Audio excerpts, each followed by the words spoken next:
কোনো স্ত্রী যদি তার স্বামীর জন্য এই একটি দোয়া শুধুমাত্র একদিন করতে পারে, তাহলে ইনশাআল্লাহ আল্লাহ তাআলা ওই স্বামীর রিজিকের সকল দরজা খুলে দিবেন। প্রিয় ভাই এবং প্রিয় বোনেরা আমার, বিশেষ করে আমার প্রিয় বোনেরা যারা আছেন, দেখা যায় অনেকেই আছে তার স্বামীর চাকরি নাই, তার স্বামীর ব্যবসা বাণিজ্যে কোনো উন্নতি নাই এবং স্বামীর কোনো দিকেই সে লাভবান হতে পারে না। যতই ব্যবসা বাণিজ্য দেয় শুধু টাকা লসই করে, কোনো দিকে সে উন্নতি করতে পারে না। এরকম অনেকেই আছে, ঘরের ভিতরে শুধু অভাব, রিজিকের অভাবে পড়ে থাকেন। প্রিয় বোনেরা, আপনারা যদি আপনার স্বামীর জন্য এই একটি দোয়া শুধুমাত্র একদিন করতে পারেন, তাহলে ইনশাআল্লাহ রাসূল সাল্লাল্লাহু আলাইহি ওয়াসাল্লাম জানিয়ে দিয়েছেন যে ওই স্বামী রিজিকের সকল দরজা আল্লাহ তাআলা খুলে দিবেন। প্রিয় ভাই, প্রিয় বোনেরা আমার, স্ত্রীর পক্ষ থেকে স্বামীর জন্য করা দোয়া, এটা আল্লাহ তাআলা কখনো ফিরিয়ে দেয় না।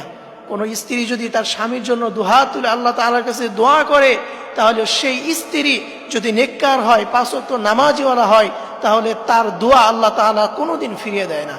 এই জন্য প্রিয় মা এবং প্রিয় বোনেরা আমার, আপনারা অবশ্যই ঘরের ভিতরে নামাজ পড়বেন। নামাজ না পড়লে দেখা যায় কোনো আমলই আপনার কবুল হবে না, কোনো আমলে আপনার গ্রহণযোগ্য হবে না। এই জন্য মা বোনেরা যারা আছেন, অবশ্যই আপনারা পাঁচ ওয়াক্ত নামাজ পড়বেন। এরপরে আপনার স্বামী যদি কোনো দিকে অভাব থাকে, তাহলে আপনার স্বামীর জন্য আপনি দুহাত তুলে আল্লাহ তাআলার কাছে দোয়া করবেন এবং রিজিক চাইবেন। দেখবেন আল্লাহ তাআলা আপনার ওই স্বামীর রিজিকের সকল দরজা খুলে দিবেন। প্রিয় মা এবং প্রিয় বোনেরা আমার, এই একটি দোয়া যদি আপনারা করতে পারেন, সেটা কিভাবে করবেন? আপনারা সর্বপ্রথম ওযু করে নেবেন এবং ওযু করার পরে নামাজের স্থানে যেই জায়নামাজ বিছানো থাকে, সেই জায়নামাজে আপনারা বসবেন। এরপরে আপনি এই দোয়াটা হাতে গুনে গুনে 7 বার পাঠ করবেন। সেই দোয়াটা হচ্ছে, ইয়া রাজ্জাক আল্লাহু আকবার, ইয়া রাজ্জাক আল্লাহু আকবার। এই দোয়াটা আপনার হাতে গুনে গুনে 7 বার পাঠ করবেন। এরপরে আপনি আল্লাহ তাআলার কাছে দুহাত তুলে আপনার স্বামীর জন্য দোয়া করবেন।